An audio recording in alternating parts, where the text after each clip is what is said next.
Reform your ways, embracing positive change.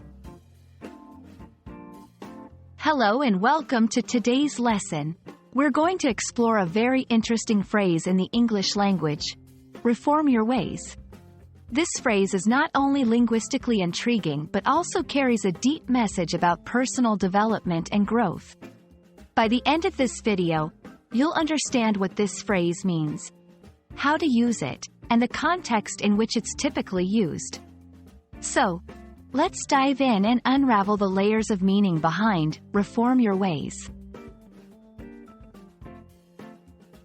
The phrase, reform your ways, is a call for someone to change their behavior or habits, typically from negative to positive.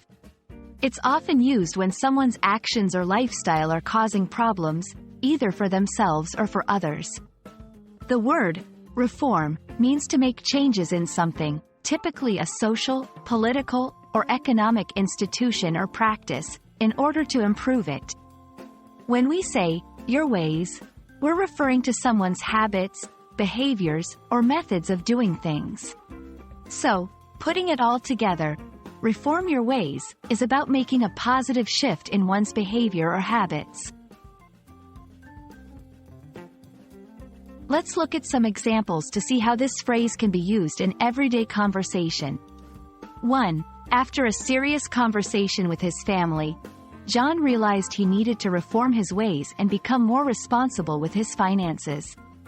2. The teacher warned the student that he had to reform his ways and start submitting his assignments on time, or else he would fail the class.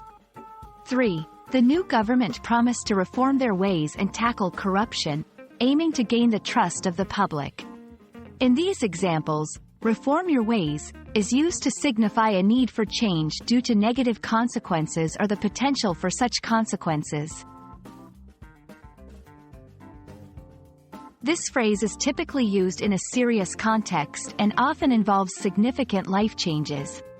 It's not commonly used for minor adjustments or casual changes in routine.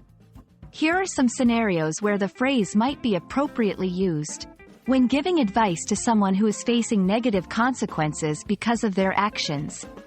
In self-reflective moments when an individual realizes their current path is leading to undesirable outcomes. In formal settings like interventions, counseling, or legal discussions where behavioral change is necessary. It's important to note that the phrase, reform your ways, carries a certain weight and seriousness. It implies that the current ways are problematic and require a deliberate effort to change.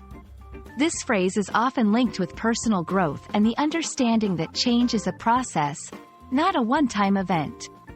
When using this phrase, it's crucial to be sensitive to the situation and the feelings of the person involved, as it can be quite impactful. Today, we've explored the phrase, reform your ways, delving into its meaning, usage, and the appropriate contexts to use it in. Remember, this phrase is all about making a positive shift in behavior or habits, often after recognizing the negative impact of one's current ways. We hope this lesson has been enlightening and will help you in your journey of learning and mastering the English language. Keep striving to expand your understanding and use of this rich and dynamic language. Until next time, keep learning and growing.